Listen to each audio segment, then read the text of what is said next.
আসসালামু আলাইকুম। সবাই কেমন আছেন? আশা করি সবাই ভালো আছেন। আমিও ভালো আছি আলহামদুলিল্লাহ।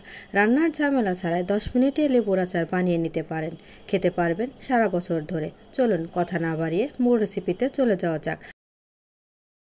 আমি এখানে 4টি লেবু নিয়ে নিয়েছি। এটাকে ভালো করে ধুয়ে পরিষ্কার করে নিয়েছি।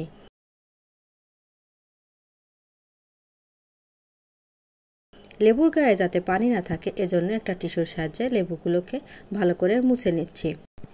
লেবুর গায়ে পানি থাকলে আচারটা নষ্ট হওয়ার সম্ভাবনা বেশি থাকে, তাই লেবুটাকে ভালো করে মুছে নিতে হবে।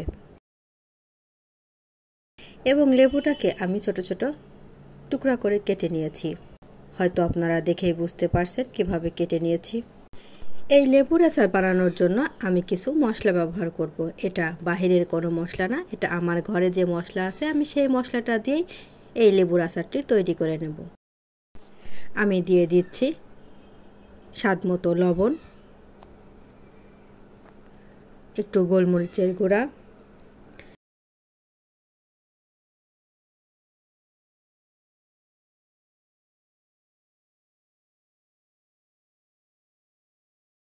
একটু শুকনো মরিচের গুঁড়া, হলুদের গুঁড়া, জিরের গুঁড়া, ধনের গুঁড়া, টেস্টিং সল্ট, বিট লবণ। আমি এই সব উপকরণ দিয়ে ভালো করে লেবুর সঙ্গে মিশিয়ে নিচ্ছি। চেষ্টা করবেন লেবুর সাথে মশলাগুলো ভালো করে মেশানোর। যত ভালো করে মেশাবেন লেবুর টেস্টটা ততই ভালো আসবে। এই লেবুর টুকরা থেকে আমি 2-1 পিসের টুকরা লেবুর রসটা বের করে দিচ্ছি। এবার আমার লেবুর সাথে মশলাগুলো ভালো করে মেশানো হয়ে গেছে। এবার আমি একটা কাচের জার নিয়ে নিচ্ছি। আমি এই কাচের জারেতে লেবুর টুকরাগুলো দিয়ে দিচ্ছি।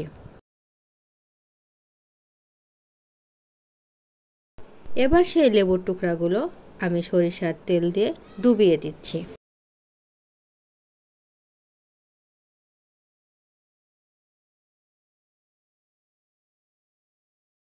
এবং তেলের সাথে ভালো করে লেবুগুলো মিশিয়ে দিচ্ছি। আমার আচারটা রেডি হয়ে গেছে। এখন এটাকে রোদে দিতে হবে। দেখলেন তো কিভাবে রান্নার ঝামেলা ছাড়াই লেবুর আচার তৈরি করা যায়। অবশ্যই আপনারা বাসায় ট্রাই করবেন এবং কমেন্টের মাধ্যমে আমাকে জানাবেন আপনাদের লেবুর আচারটা কেমন হলো। আমারটা তো অনেক ভালো হয়েছে, ইনশাল্লাহ আপনাদেরটাও ভালো হবে।